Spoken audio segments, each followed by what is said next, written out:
السلام علیکم ورحمۃ اللہ تعالی وبرکاتہ۔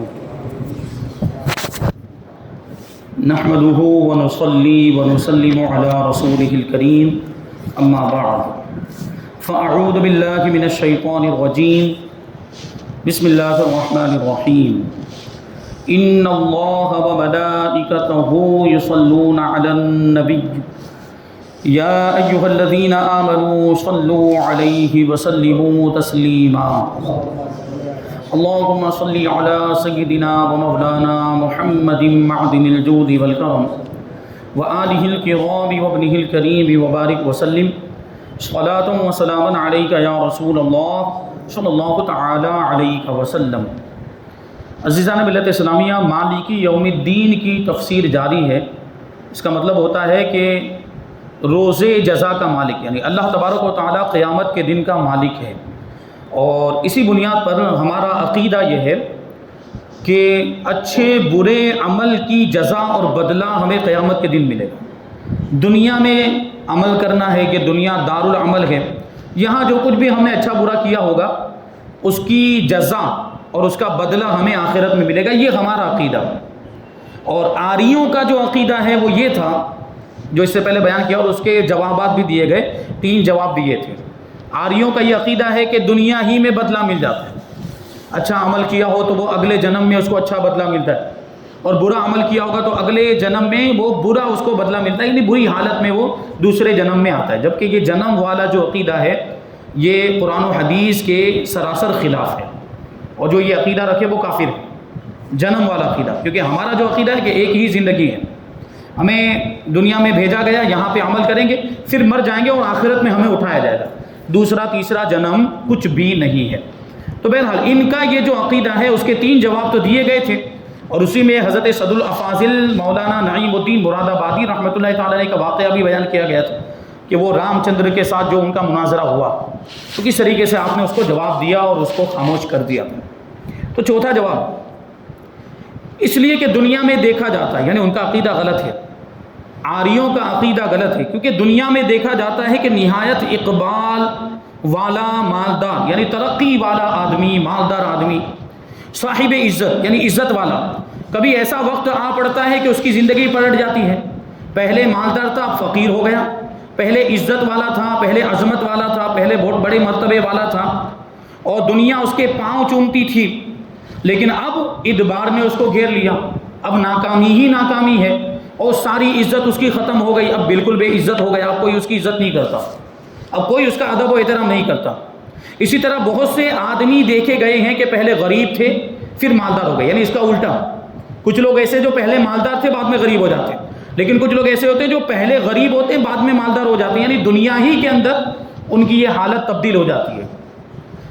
تو اگر یہ دنیاوی آرام اور دنیا کی تکلیفیں یہ پچھلے جون کی جزا یعنی پچھلے جنم کی جزا اور سزا تھی، تو چاہیے یہ تھا، یعنی ہونا تو یہ چاہیے تھا کہ آدمی ایک ہی حالت پر رہتا، آدمی کو ایک ہی حالت پر رہنا چاہیے۔ اگر وہ پچھلے جنم کا اس کو بدلہ دیا جا رہا ہے تو بدلہ تو سیم ہونا چاہیے نا پوری زندگی میں، لیکن یہاں تو حالت اس کی بدل رہی ہے، کبھی مالدار تو کبھی غریب ہو جا رہا ہے، یا کبھی غریب تو کبھی مالدار ہو جا رہا ہے، کیفیت بدل رہی ہے، وہ بدلنا نہیں چاہیے۔ تو یہ حالت بدل کیوں رہی ہے؟ اسی سے ان کے عقیدے کا غلط ہونا ثابت ہو جاتا ہے۔ آریوں کے عقیدے کا غلط ہونا اس سے ثابت ہو گیا کہ اگر یہ وہ جو عقیدہ رکھتے ہیں کہ یہ پچھلے جنم کا بدلہ ہے، جو کچھ بھی ابھی مان لو کہ کوئی اچھی حالت میں ہے تو وہ یہ کہتے ہیں کہ پچھلے جنم میں کوئی اچھا کام کیا ہوگا اس لیے یہ ابھی اچھی حالت میں، لیکن کبھی وہی جو اچھی حالت والا بندہ ہوتا ہے وہ بری حالت میں آ جاتا ہے، تو وہ اچھی حالت اس کی پھر برقرار رہنی چاہیے، اس کی حالت تبدیل نہیں ہونی چاہیے، بری حالت اس کی نہیں آنی چاہیے۔ اس کا مطلب ہے کہ ان کا عقیدہ غلط ہے۔ عقل کے پیمانے میں بھی اس کو جانچ کر دیکھے تو عقل بھی کہتی ہے یہ عقل میں آنے والی بات نہیں ہے، غلط ہے۔ تو آریوں کا یہ عقیدہ اس کا فساد اور اس کا غلط ہونا ثابت کیا گیا۔ اب دیوبندیوں کی طرف سے بھی ایک اعتراض ہوتا ہے، وہابیوں کی طرف سے، وہ کیا ہے کہ ہم نے ابھی سنا کہ قیامت کے دن کا مالک اللہ تبارک و تعالی ہے، وہی قیامت کے دن کا حقیقی مالک ہے۔ اب وہ لوگ کیا کہتے ہیں کہ جب قیامت کے دن کا خدا ہی مالک ہے تو خدا کے سوا نبیوں ولیوں کو اپنا شفیع جاننا، سفارشی جاننا ہمارا عقیدہ ہے نا۔ ہمارا عقیدہ یہ ہے کہ انبیاء کرام قیامت کے دن شفاعت کریں گے، اپنے چاہنے والے، اپنے ماننے والوں کی سفارش کریں گے، ان کے گناہ معاف کروائیں گے اللہ کی بارگاہ سے. اور یہ ولیوں کو بھی یہ مقام ملے گا، اللہ کے ولیوں کو بھی یہ درجہ ملے گا کہ وہ بھی شفاعت کریں گے. اور ہمارا دیکھیں بنیادی طور پر یہ عقیدہ ہے کہ شفاعت کبریٰ کا منصب یہ حضور کے ساتھ خاص ہے. شفاعت کبریٰ کا مطلب کیا ہوتا ہے؟ سب سے بڑی شفاعت. اور اس کے بارے میں فرمایا گیا کہ شفاعت کا دروازہ ہی حضور کھولیں گے، اور جب تک حضور پاک صلی اللہ علیہ وسلم شفاعت نہیں کریں گے کسی اور کو شفاعت کا اختیار نہیں ملے گا. یہاں تک کہ انبیاء کرام کو بھی نہیں ملے گا، اولیاء کرام کو، حفاظ کو، شہداء کو، صالحین، صدیقین کو، نیک لوگوں کو، کسی کو بھی شفاعت کا اختیار نہیں ملے گا جب تک کہ حضور شفاعت کا دروازہ نہیں کھولیں گے. اور یہی شفاعت کبریٰ ہے، یہی سب سے بڑی شفاعت ہے. اور یہ حضور پاک صلی اللہ علیہ وسلم کی شفاعت کی ایک قسم تو ایسی ہے کہ وہ سارے انسانوں کے لیے ہوگی. ویسے تو حضور نے کیا فرمایا کہ میری جو شفاعت ہے یہ میری امت کے بڑے گناہ کرنے والوں کے لیے، کیونکہ چھوٹے گناہ تو کبھی دوسرے کسی نیک کام کی وجہ سے ویسے بھی بخش دیے جاتے ہیں، اور چھوٹے گناہ تو اللہ تعالیٰ چاہے تو ویسے ہی معاف ہو جائے. لیکن بڑے گناہوں کے تعلق سے فرمایا گیا کہ جب تک بندہ توبہ نہیں کرتا وہ معاف نہیں ہوتے. بڑے گناہ جن کو گناہ کبیرہ کہا جاتا ہے، جیسے شراب پینا، زنا کرنا، کسی کو ناحق قتل کر دینا، کسی کا مال غصب کر لینا، چھین لینا، اور کسی کی غیبت کرنا، اور اس طرح کے جو بھی بہت سارے گناہ ہیں جو کبیرہ گناہوں میں شمار ہوتے ہیں، یعنی جن کے تعلق سے قرآن و حدیث میں وعید آئی ہو، جس گناہ کے بارے میں کوئی عذاب بیان کیا گیا ہو قرآن یا حدیث کے اندر، وہ کبیرہ گناہ میں شمار ہوتے ہیں. عام طور پر یہ قاعدہ بیان کیا جاتا ہے. تو حضور پاک صلی اللہ علیہ وسلم کو یہ شفاعت ملی، اور شفاعت کی بہت ساری قسمیں، اس میں سے یہ والی شفاعت یعنی گناہوں کو بخشوانا، یہ تو ان کی امت کے لیے ہوگا اور ایمان والوں کے لیے ہوگی. یہ والی جو شفاعت ہے کہ گناہوں کو بخشوا کر اگر کوئی جہنم میں چلا بھی گیا ہوگا لیکن ہوگا ایمان والا، مومن ہوگا، اور گناہوں کی وجہ سے چلا گیا، گناہوں کی سزا بھگتنے کے لیے گیا، حضور پاک صلی اللہ علیہ وسلم اس کی بھی شفاعت فرما کے اسے جہنم سے نکال کے جنت میں داخل کروائیں گے. یہ حضور کی شفاعت. تو یہ والی جو شفاعت یہ تو ایمان والوں کے لیے ہوگی، کیونکہ کافر تو ہمیشہ جہنم میں رہے گا. لیکن ایک شفاعت ایسی ہے جو کافروں کے لیے بھی ہوگی. ابھی آپ کو تعجب ہوگا کہ کافروں کے لیے شفاعت کا کیا مطلب؟ تو کافر تو ہمیشہ جہنم میں رہنے والا ہے، تو اس کے لیے شفاعت کیسی؟ اس کے لیے، کافروں کے لیے، بلکہ سارے انسانوں کے لیے حضور کی شفاعت یہ ہوگی کہ حضور پاک صلی اللہ علیہ وسلم شفاعت کا دروازہ کھولیں گے. حضور پاک صلی اللہ علیہ وسلم اللہ کی بارگاہ میں سجدہ کریں گے. لوگ میدان محشر میں موجود ہوں گے اور سورج انتہائی قریب آ چکا ہوگا، زمین تانبے کی ہوگی، جسم پر کوئی کپڑا نہیں ہوگا، اور یہ اتنی گرمی ہوگی، اتنی اس وقت تکلیف ہوگی کہ آدمی اپنے گناہوں کے اعتبار سے پسینے میں ڈوبا ہوگا. پہلے تو ان کے پسینے جسم سے نکلیں گے، زمین جذب کرے گی، جہاں تک جذب کرتی ہوگی وہاں تک جذب کرے گی، لیکن پھر وہ پسینہ اوپر آنا شروع ہو جائے گا، یعنی زمین پر پھر وہ اوپر بہنے لگے گا. اور وہ ہر شخص کا پسینہ اس کے عمل کے حساب سے ہوگا، جیسے عمل ویسا پسینہ. گناہ کے اعتبار سے اگر گناہ کم ہے تو وہ ٹخنے تک پسینہ ہوگا، اگر اور زیادہ گناہ ہیں تو گھٹنے تک، پنڈلی تک ہوگا، اور زیادہ ہے تو گھٹنے تک ہوگا، اور زیادہ ہے تو ران تک ہوگا، اور زیادہ ہے تو کمر تک ہوگا، کسی کا سینے تک ہوگا، اور کسی کا معاملہ یہ ہوگا کہ وہ پسینے کے اندر ڈبکیاں لگا رہا ہوگا. کافروں کا معاملہ ایسا ہوگا. تو یہ کتنی تکلیف والی بات ہوگی.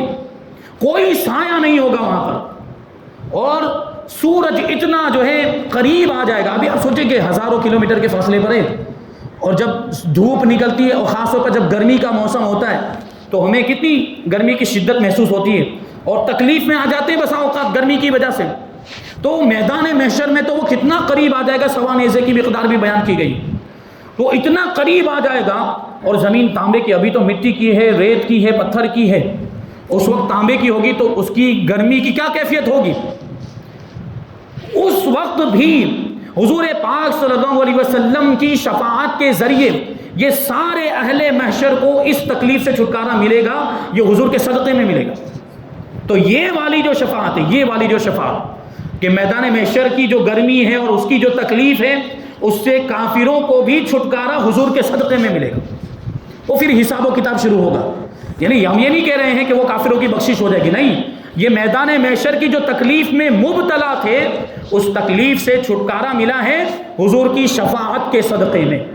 اب وہ حساب و کتاب کا سلسلہ ہوگا، اعمال تولے جائیں گے اور پل صراط سے گزرنا ہوگا، وہ دوسرے سارے معاملات، اور کفار کے لیے فیصلہ ہو جائے گا، وہ جہنم میں چلے جائیں گے، ہمیشہ جہنم میں رہیں گے۔ اور جو اہل ایمان ہوں گے، اہل ایمان میں تو ایک جماعت ایسی ہوگی جو بغیر حساب و کتاب سیدھے جنت میں پہنچ جائیں گے، ان کا کوئی حساب و کتاب نہیں ہوگا، ایسے مقبول بندے ہوں گے۔ اور کچھ لوگ ایسے ہوں گے کہ کچھ معاملات ہوں گے لیکن حضور کی شفاعت سے ان کا بھی حساب و کتاب نہیں ہوا، وہ بھی چلے جائیں گے، کچھ گنہگار ہوں گے۔ تو جنت میں جہنم میں جانے سے پہلے حضور پاک صلی اللہ علیہ وسلم ان کی شفاعت کریں گے تو ان کے گناہوں کی بخشش ہو جائے گی، تو وہ چلے جائیں گے۔ اچھا، کچھ لوگ ایسے ہوں گے جو جہنم میں جا چکے ہوں گے گناہوں کی وجہ سے، اہل ایمان کی بات چل رہی ہے، گناہوں کی وجہ سے جہنم میں جا چکے ہوں گے، حضور ان کو جہنم سے نکالیں گے، ان کی شفاعت کر کے ان کو جنت میں پہنچائیں گے۔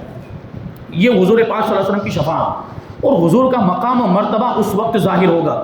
مقام محمود پر اللہ تبارک و تعالیٰ حضور کو فائز فرمائے گا۔ اور مقام محمود کا مطلب کیا ہے آپ کو پتہ ہونا چاہیے کہ حضور پاک صلی اللہ علیہ وسلم میدان محشر میں ایسے مرتبے پر فائز ہوں گے کہ سارے اولین اور آخرین حضور کی تعریف کریں گے۔ اولین اور آخرین کا کیا مطلب؟ حضرت آدم علیہ السلام سے لے کر حضور کے زمانے تک جتنے بھی لوگ آئے، اور حضور کے بعد سے لے کر قیامت تک جتنے لوگ آئیں گے، وہ سب وہاں پر جمع ہوں گے، میدان محشر میں سب جمع ہوں گے اور سب حضور پاک صلی اللہ علیہ وسلم کی تعریف کریں گے۔ اسی کو مقام محمود کہا جاتا ہے، اسی کو۔ اب وہ کوئی بھی ہو، دنیا میں کوئی بھی کسی بھی حالت میں رہا ہو، چاہے دنیا میں کافر ہی کیوں نہ رہا ہو، کافر بھی وہاں حضور کی تعریف کرے گا۔ یہ حضور کی شان وہاں پر ظاہر ہوگی، حضور کا مقام و مرتبہ وہاں پر ظاہر ہوگا۔ اسی کو تو وہ علامہ حسن رضا نے وہ شعر کی شکل میں یوں کہا، وہ شعر ہم لوگ پڑھتے رہتے ہیں لیکن شاید اس کے معنی پر کبھی غور نہیں کیا ہوگا، اس کے مطلب پر۔ وہ شعر ہے، فقط اتنا سبب ہے انعقاد بزم محشر کا۔ یہ شعر ہم نے سنا ہے، فقط اتنا سبب ہے انعقاد بزم محشر کا، یعنی محشر کی جو بزم ہے، میدان محشر کی جو محفل جو منعقد کی گئی ہے، اس کا سبب کیا ہے، یعنی کیوں منعقد کی گئی، اس کے بارے میں فرماتے ہیں فقط اتنا سبب ہے انعقاد بزم محشر کا کہ ان کی شان محبوبی دکھائی جانے والی ہے، یعنی حضور پاک صلی اللہ علیہ وسلم کی شان محبوبی کہ اللہ کے کیسے محبوب ہیں، اللہ کی بارگاہ میں آپ کا کیا مرتبہ ہے، وہ وہاں دکھایا جائے گا۔ یعنی کچھ لوگ دنیا میں تو انکار کر دیتے تھے، دنیا میں حضور کے مرتبے کا اعتراف نہیں کرتے تھے، اقرار نہیں کرتے تھے، معاذ اللہ تو کفار نے تو حضور کو جھٹلایا بھی، نہیں مانا، معجزات دیکھے پھر بھی نہیں مانا، لیکن وہاں مانیں گے، میدان محشر میں سب کو ماننا پڑے گا، اور حضور پاک صلی اللہ علیہ وسلم کی یہ شان وہاں پر ظاہر ہوگی۔ اور یہ شفاعت آپ دیکھیں، شفاعت کی بات آئی ہے تو میں یہ کیونکہ حضور پاک صلی اللہ علیہ وسلم کی خصوصیات میں سے ایک خصوصیت ہے، اس لیے اس کو ہم تھوڑی تفصیل کے ساتھ لے رہے ہیں کہ شفاعت کبریٰ، اس کے بارے میں ایک بات یہ بھی بیان کی گئی ہے کہ اللہ تبارک و تعالیٰ کی بارگاہ میں ڈائریکٹ جو اگر بلا واسطہ کوئی شفاعت کرے گا تو وہ حضور ہی کی ذات ہوگی، یعنی یہ شفاعت کا دروازہ کھل گیا۔ اب انبیاء کرام کو بھی شفاعت کا اختیار ملے گا، اولیاء کرام کو بھی شفاعت کا اختیار ملے گا، اللہ کے نیک بندوں کو، ولیوں کو، اور حفاظ کرام کو، علماء کرام کو، صدیقین کو، شہداء، سب کو شفاعت کا اختیار ملے گا، لیکن کب؟ حضور کے بعد۔ اور حضور پاک صلی اللہ علیہ وسلم کی خصوصیت یہ بھی ہے کہ حضور ڈائریکٹ اللہ کی بارگاہ میں شفاعت کریں گے، یعنی ڈائریکٹ اپنے ماننے والوں کو لے کر اللہ کی بارگاہ، اے پروردگار یہ میرا امتی، اس کو بخش دے، ڈائریکٹ اللہ تبارک و تعالیٰ کی بارگاہ میں۔ لیکن دوسرے جو شفاعت کرنے والے ہوں گے، جیسے دوسرے انبیاء کرام یا اولیاء کرام یا شہداء، جن کو بھی شفاعت کا اختیار ملے گا، ان کی رسائی اللہ کی بارگاہ تک نہیں ہوگی۔ یہ غور کریں آپ، یہاں پر بھی حضور کی دیکھیں شان ظاہر ہو رہی ہے۔ دوسرے لوگ جو حضور جو شفاعت کریں گے، ان کی ڈائریکٹ پہنچ اللہ کی بارگاہ تک نہیں ہوگی، تو پھر وہ کیسے شفاعت کریں گے؟ تو ان کی شفاعت کا یہ مطلب ہے کہ وہ جس کی شفاعت کرنا چاہتے ہوں گے اس کو حضور کی بارگاہ میں لے کر آئیں گے، اور حضور کی بارگاہ میں عریضہ پیش کریں گے، یا رسول اللہ یہ ہمارا چاہنے والا ہے۔ یہ جیسے کوئی عالم دین ہوگا، عالم دین کے بارے میں یہاں تک فرمایا گیا کہ علماء کو بھی شفاعت کا اختیار دیا جائے گا، یہاں تک کہ اگر کسی نے دنیا کے اندر کسی عالم دین کو وضو کرایا ہوگا، وضو کے لیے پانی لا کر دیا ہوگا، تو وہ عالم دین اس کی بھی شفاعت کریں گے۔ غور کرنے کی ضرورت ہے، یہ علماء کے بارے میں کچھ بھی بول دیا جاتا ہے، یہ سب سے پہلے جہنم میں عالم جائیں گے، بات آتی ہے، سب سے پہلے جہنم میں عالم جائیں گے، کس نے بتایا آپ کو سب سے پہلے جہنم میں عالم جائیں گے؟ یہ حدیث پاک ہے، لیکن اس کا مطلب کیا ہے؟ جو عالم بے عمل ہوگا وہ جہنم میں جائے گا۔ آپ مطلق نہیں بول سکتے، یہ علماء کی شان میں گستاخی ہے بہت بڑی، اور یہ آپ کا جملہ اور آپ کی زبان سے نکلا ہوا یہ تیر کہاں کہاں جا کے لگ رہا ہے، آپ اس پر غور کریں۔ کیا غوث پاک عالم نہیں ہے؟ کیا غریب نواز عالم نہیں ہے؟ کیا یہ صابر پاک عالم نہیں؟ خواجہ نظام الدین اولیاء عالم نہیں؟ اوپر چلیں جتنے بھی اولیاء کرام ہیں یا کیا عالم نہیں؟ ہم تقریروں میں ثابت کر چکے ہیں کہ اولیاء کرام باقاعدہ مدرسوں میں جا کر کتابیں پڑھ کر عالم دین بنے ہیں سب، اور کوئی بھی ولی بغیر عالم دین بنے ولی بن ہی نہیں سکتا۔ جو عالم نہ ہو وہ ولی بن ہی نہیں سکتا۔ ولی ہونے کے لیے عالم ہونا ضروری ہے، شریعت کا عالم ہونا ضروری ہے۔ جس کے پاس شریعت کا علم نہیں وہ ولی ہو ہی نہیں سکتا، اس کو ولایت کا مرتبہ ملتا ہی نہیں ہے۔ اب یہ الگ بات ہے کہ کبھی ایسا بھی ہوتا ہے کہ وہ تو ظاہری طور پر کبھی دارالعلوم میں باقاعدہ مدرسے میں جا کر علم حاصل کرتے ہیں، اکثر اولیاء کرام کی زندگی میں آپ دیکھیں گے، اور کبھی ایسا ہوتا ہے کہ اللہ تبارک و تعالیٰ علم لدنی عطا فرما دیتا ہے۔ علم لدنی یعنی علم ہوتا ہے، عالم ہوتا ہے ولی، تب جا کے ولایت کے درجے پر فائز ہوتا ہے۔ تو یہ جو بات کہہ دی جاتی ہے معاذ اللہ، تو حضور پاک صلی اللہ علیہ وسلم بھی تو عالم تھے۔ حضور پاک صلی اللہ علیہ وسلم تو معلم کائنات ہیں، پوری کائنات کو سکھانے والے، پوری کائنات کو علم کی خیرات تقسیم کرنے والی ذات۔ تو یہ آپ مطلقاً عالم بول دیتے ہیں تو کہاں کہاں جا کر تیر لگ رہا ہے آپ کا؟ یہ بات صحیح نہیں۔ اور دوسری بات کہ یہ حدیث آپ کو پہنچی ہے تو کس نے بتائی آپ کو؟ عالم جہنم میں جائیں گے، یہ حدیث کسی عالم ہی نے بتائی ہوگی، یہ حدیث کسی عالم ہی نے بتائی ہوگی، آپ تک پہنچی، بکواس کر رہے ہیں آپ۔ تو اس کے بارے میں کیا خیال جس نے آپ کو یہ حدیث بتائی ہے؟ اگر وہ بھی جہنم ہے تو اس سے یہ حدیث حاصل کرنا ہی غلط ہو جائے گا۔ اس نے آپ کی اس سے حدیث آپ نے سنی ہی کیوں؟ اور اگر سنی تو اس پر اعتبار کیوں کیا؟ کیونکہ آپ کے حساب سے تو وہ جہنمی ہے جو عالم یہ حدیث بیان کر رہا ہے۔ تو مراد کیا ہے؟ جو بے عمل عالم ہوگا، جو اپنے علم پر عمل نہیں کرتا ہوگا یا جو گناہوں کے کام کرتا ہوگا، تو گناہ گار تو ویسے بھی جہنم میں جانے والا ہے۔ لیکن یہاں بات یہ ہے کہ وہ عالم تھا، اس کے پاس معلومات تھی، اس کے باوجود اس نے عمل نہیں کیا، اس لیے اس کا عذاب سخت ہے۔ ورنہ بہت سے ایسے علماء ہیں، بلکہ اکثر ایسے علماء ہیں جو اپنے علم پر عمل کرتے ہیں، باعمل علماء، وہ تو شفاعت کریں گے، ان کو تو شفاعت کا اختیار دیا گیا، جہنم میں جانے کی تو بات دور ہے۔ یہ ایسے علماء ربانیین ہوں گے کہ قیامت کے دن حافظ کے بارے میں کیا فرمایا کہ وہ اپنے 7 پیڑھیوں کو جنت میں لے کر جائے گا، 7 پیڑھیوں کی بخشش کروائے گا۔ تو یہ حافظ کا مرتبہ ہے، عالم کے لیے کوئی لمٹ نہیں ہے، عالم کے لیے کوئی لمٹ نہیں بیان کی کہ اتنی پیڑھیوں کو، اتنے باپ دادا کو لے کر جائے گا، نہیں، وہ تو اپنے جتنے بھی چاہنے والوں کو چاہے گا جنت میں لے کر جائے گا۔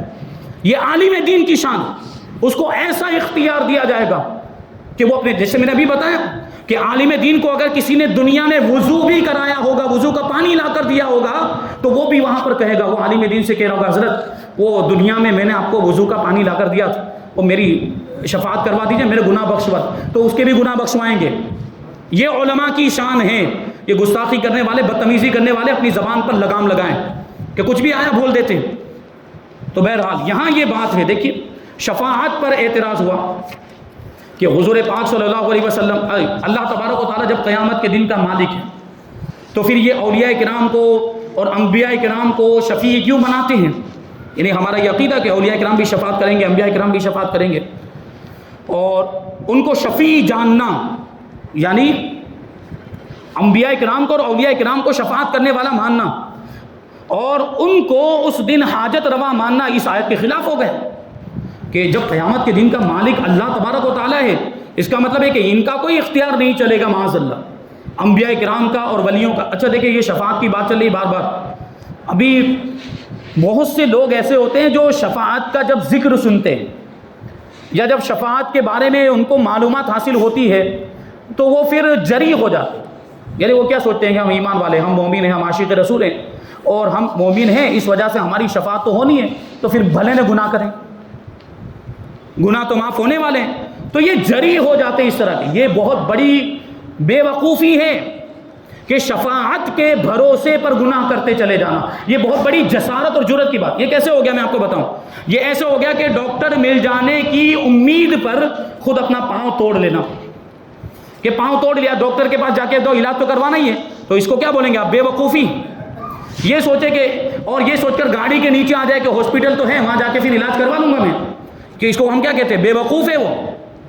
تو اس طرح سے جو جری ہو جاتے ہیں کہ بھائی شفاعت تو ہونے والی ہے، بخشش تو ہونے والی ہے، مغفرت ہونے والی، تو بھلے میں گناہ کریں، یہ بہت بڑی جرأت کی بات ہے، اور یہ گناہ کو ہلکا سمجھنا ہو گیا۔ بسا اوقات اس کی وجہ سے، اس خیال کی وجہ سے بندہ کفر تک پہنچ جاتا ہے۔ اور اگر یہی چیز ہوتی تو پھر ہمیں نماز کا کیوں حکم دیا گیا؟ اگر یہی چیز ہوتی تو ہمیں یہ روزے کا کیوں حکم دیا گیا؟ نیکیاں کرنے کا، گناہوں سے بچنے کا کیوں حکم دیا گیا؟ اور حضور نے کر کے کیوں دکھایا؟ یہ چیزیں بھی سب ضروری ہے۔ تو شفاعت کا ذکر سنیں، یہ حضور پاک صلی اللہ علیہ وسلم کی خصوصیات میں سے ہے، لیکن اس کی وجہ سے پھر یہ سوچ لینا کہ اب ہماری تو بخشش ہونے والی ہے تو ہم جو چاہیں کریں، یہ غلط ہے، یہ سوچ نہیں ہونی چاہیے، بلکہ یہ سوچ کر کے اور زیادہ عمل کرنا چاہیے کہ ہم کتنے خوش نصیب ہیں کہ اللہ تبارک و تعالیٰ نے ہمیں ایسے نبی کا امتی بنایا، تو ہمیں تو اور اللہ کی عبادت کرنی چاہیے، ہمیں تو اور اللہ کا شکر ادا کرنا چاہیے، یہ سوچ ہونی چاہیے۔ تو بہرحال تو یہ اللہ تبارک و تعالیٰ ہی قیامت کے دن کا مالک ہے، تو پھر نبیوں کو شفاعت کرنے والا سمجھنا یا ولیوں کو شفاعت کرنے والا سمجھنا، یہ تو اس آیت کریمہ کے خلاف ہو گئے۔ بدعتی لوگ، یہ ہم لوگ کو بدعتی بولتے ہیں، بدعتی لوگ اولیاء اللہ اور پیروں کی نظر و نیاز اس لیے کرتے ہیں کہ یہ لوگ قیامت کے دن ان کے کام آئیں۔ یہی تو ہمارا عقیدہ ہے۔ بزرگوں سے ہم محبت کرتے ہیں، بزرگوں کا ذکر کرتے ہیں، بزرگوں کے نام کے پروگرامات کرتے ہیں، نیاز کرتے ہیں ان کے نام کی، ایصال ثواب کرتے ہیں۔ مقصد کیا ہوتا ہے کہ یہ بزرگ قیامت کے دن ہمیں کام آئیں گے، اور یہ تو قرآن سے بھی ثابت، ابھی تو یہ ہم وہ بات ثابت نہیں کر رہے ہیں، ورنہ تو ہمارا جو بھی عقیدہ ہے وہ قرآن و حدیث سے ثابت۔ اہل سنت و جماعت کے جتنے بھی عقیدے ہیں، جو کمزور والے عقیدے نہیں، الحمدللہ بڑے مضبوط عقیدے، اور ہمارے علماء نے سب دلائل ہمیں دیے ہیں، بس اس کو پڑھنے کی ضرورت ہے اور پڑھ کر لوگوں کے سامنے اس کو بیان کرنے کی ضرورت ہے۔ ہر عقیدہ ہمارا مضبوط، ہمارا ہر عقیدہ قرآن و حدیث سے ثابت۔ یہ جو میں ابھی کہہ رہا ہوں کہ یہ اولیاء کرام کام آئیں گے، آیت کریمہ الاخلاء یومئذ بعضهم لبعض عدو الا المتقین، یہ جو دنیا میں جو گہرے دوست ہیں، دنیا میں جو جگری دوست ہیں، یہ ایک دوسرے کے اس دن دشمن بن جائیں گے قیامت کے دن۔ یعنی دنیا میں جو دوستی کے دعوے کرتے تھے وہ ایک دوسرے کے کام نہیں آئیں گے، اس وقت اگر کوئی کام آئے گا تو وہ متقی پرہیزگار لوگ ہوں گے۔ تو پتہ کیا چلا؟ کام آنے کا پھر کیا مطلب ہوا؟ اس وقت کسی کی دوستی کام آئے گی تو وہ متقی پرہیزگار، وہ اللہ کے ولی ہے، یہ ان کی دوستی کام آئے گی، یعنی وہ شفاعت کریں گے، اپنے چاہنے والوں کو جنت میں لے کر جائیں گے۔ یہ بات بھی رہے۔ تو اب یہ عقیدہ، وہ ان کے کہنے کے حساب سے یہ عقیدہ تو بالکل مشرکانہ عقیدہ ہو گیا، معاذ اللہ، یہ ہم پر وہ لوگ اعتراض کرتے ہیں۔ تو اس کا جواب کہتے ہیں شفاعت اور بندوں کی حاجت روائی حق تعالیٰ کے مالک ہونے کے بالکل خلاف نہیں۔ یعنی انبیاء کرام اگر شفاعت کریں، اولیاء کرام شفاعت کریں اور وہاں کسی کی حاجت روائی کریں تو یہ اللہ تعالیٰ کے مالک ہونے کے خلاف نہیں ہے۔ انبیاء کرام، اولیاء کرام اور علماء اعظام اس لیے شفاعت نہیں کریں گے کہ وہ اس دن کے حقیقی مالک ہیں، اور نہ ہی ہمارا یہ عقیدہ۔ کیا ہمارا یہ عقیدہ ہے کہ انبیاء کرام قیامت کے دن کے مالک ہیں؟ یا ہمارا یہ عقیدہ ہے کہ اولیاء کرام اور صالحین، صدیقین، شہداء یا علماء کرام اس دن کے مالک ہیں؟ ہمارا یہ عقیدہ ہے ہی نہیں۔ اگر یہ عقیدہ ہوتا تو اعتراض ہو سکتا تھا، لیکن ہمارا تو یہ عقیدہ ہے ہی نہیں، بلکہ وہاں وہ اس لیے شفاعت کریں گے کہ وہ مالک حقیقی کے پیارے ہیں، یعنی اللہ تعالیٰ کے پیارے ہیں۔ انبیاء، اولیاء، شہداء، صالحین یہ اللہ کے محبوب ہیں، اور محبوب ہونے کی وجہ سے اللہ تعالیٰ ان کو خود شفاعت کا اختیار عطا فرمائے گا۔ آیت کریمہ وہ یہ پڑھتے ہیں، من ذا الذی یشفع عنده الا باذنہ۔ کیا غور کیا کہ کون ہے جو اس کی بارگاہ میں شفاعت کرے؟ کون ہے جو اس کی بارگاہ میں شفاعت کرے مگر اس کی اجازت سے؟ کیا مطلب؟ اجازت دے گا وہ، یعنی اللہ تعالیٰ اپنے محبوب بندوں کو اجازت دے گا، اور جس کو اجازت ملے گی وہ اسی آیت کریمہ سے ثابت ہو رہا ہے وہ شفاعت کرے گا۔ آیت الکرسی سے ثابت ہو رہا ہے۔ تو یہ اللہ کے محبوب بندے ہیں، اور اللہ کے محبوب بندے ہونے کی وجہ سے ان کو شفاعت کا اختیار ملے گا۔ ہم یہ ہرگز نہیں کہتے کہ وہ قیامت کے دن کے مالک ہیں اس وجہ سے شفاعت کریں گے، نہیں، ان کی بات وہاں سنی جاتی ہے۔ اگر وہ مالک حقیقی ہوتے تو شفاعت کے پھر کیا معنی؟ اگر یہ اولیاء، انبیاء یہ قیامت کے دن کے مالک ہوتے تو پھر شفاعت کرنے کا کوئی مطلب ہی نہیں، وہ خود ہی بخش دیتے۔ مالک تو پھر اختیار رکھتا نا پورا، جیسے پروردگار اللہ تبارک و تعالی یہ اس پر بھی قادر ہے کہ وہ بغیر حساب و کتاب کے جس کو چاہے بخش دے، وہ تو گناہ کبیرہ والے کو بھی چاہے تو بخش دے، لیکن کچھ قوانین قدرت ہے، اللہ تعالیٰ کے بنائے ہوئے کچھ قوانین ہیں، اس کے حساب سے یہ دنیا چل رہی ہے، اور میدان محشر میں بھی اس کے حساب سے ہی یہ سب معاملات ہونے ہیں۔ تو یہ شفاعت کا اختیار، اور یہ بھی اس وجہ سے ہوگا کہ ان کا مقام و مرتبہ اللہ کی بارگاہ میں ظاہر ہو، کیونکہ پوری زندگی اللہ کی اطاعت کرتے رہے، پوری زندگی اللہ کو راضی کرنے کی کوشش کرتے رہے، پوری زندگی اللہ اللہ کرتے رہے، اللہ کا ذکر کرتے رہے، تو کچھ تو مرتبہ ہوگا ان کا اللہ کی بارگاہ میں، تو اسی مرتبے کی وجہ سے، اسی رتبے کی وجہ سے ان کو وہاں پر اختیار ملے گا۔ اگر وہ خود ہی مالک ہوتے تو پھر شفاعت کا کوئی مطلب ہی نہیں، خود ہی مالک ہوتے تو خود ہی بخش دیتے، خود ہی گناہ معاف کر دیتے۔ دنیا میں بھی ہر چیز کا مالک پروردگار ہی ہے، مگر یہاں بھی بڑے حاکموں کی بارگاہ میں شفاعت اور سفارشی سے کام چلتا ہے۔ دنیا میں بھی تو یہ دنیا کا قانون ہے، یہ ابھی بھی چلتا ہے۔ وہ پرانے زمانے میں بادشاہوں کے دور میں بھی ایسا ہوتا تھا کہ بادشاہ کے دور میں اگر کسی کا جرم ثابت ہو گیا، کوئی مجرم، ابھی اس کو بچانا ہے تو کسی وزیر کو لے کر جاتے ہیں یا بادشاہ کے کسی مقرب کو لے کر جاتے ہیں، اس کو سفارشی بناتے ہیں، اور تھوڑا بادشاہ سے بات کرو نا، یہ ہمارے رشتے دار کو معاف کر دے۔ ہوتا ہے کہ نہیں ہوتا؟ اور آج بھی ہوتا ہے، آج کے دور میں بھی ابھی کوئی کام کروانا ہے، کوئی آفیسر ہے، پولیس کمشنر ہے، اسے کام کروانا ہے، تو جس کی بنتی ہے، جس کی لاگوک ہوتی ہے، تو پہنچاتے کہ نہیں، ذرا جا کر بات کرو نا، ہمارا کام ہو جائے، تو ہوتا ہے کہ نہیں؟ تو اگر شفاعت یہ کفر ہوتا اور شفاعت اگر شرک ہوتا تو دنیا میں یہ لوگ بھی تو شرک کر رہے ہیں۔ دنیا میں پھر دوسروں کی مدد مانگنے کیوں جا رہے ہیں یہ لوگ؟ جاتے ہیں ڈاکٹر کے پاس بھی جاتے ہیں لوگ، بیمار پڑتے تو یہ وہاں بھی ڈاکٹر کے پاس جاتے ہیں۔ تو غیر اللہ سے مدد مانگنا اگر شرک ہے تو ڈاکٹر کے پاس جانا بند کر دیں، وہ بھی تو غیر اللہ ہے۔ دوا پینا بند کر دیں، کیونکہ دوا بھی غیر اللہ ہے۔ اللہ کے سوا جتنی بھی چیزیں سب کو غیر اللہ کہا جائے گا، اور یہ کہتے ہیں غیر اللہ سے مدد مانگنا شرک ہے، تو دوا پینا بھی چھوڑ دے، کیونکہ حقیقت میں شفا دینے والی ذات تو اللہ تعالیٰ کی، حقیقت میں مدد کرنے والا تو اللہ تعالیٰ ہے۔ تو پھر یہ ڈاکٹروں سے مدد کیوں مانگتے ہیں؟ اور کبھی کچھ حادثہ ہو جائے تو پولیس کو کیوں فون کرتے ہیں، پولیس کی مدد مانگتے ہیں؟ یہ بھی شرک ہو جائے گا پھر۔ بہرحال بہت ساری باتیں اس میں کہی جا سکتی ہے۔ یہاں پر یہ آیت کریمہ مالک یوم الدین کی تفسیر مکمل ہوئی۔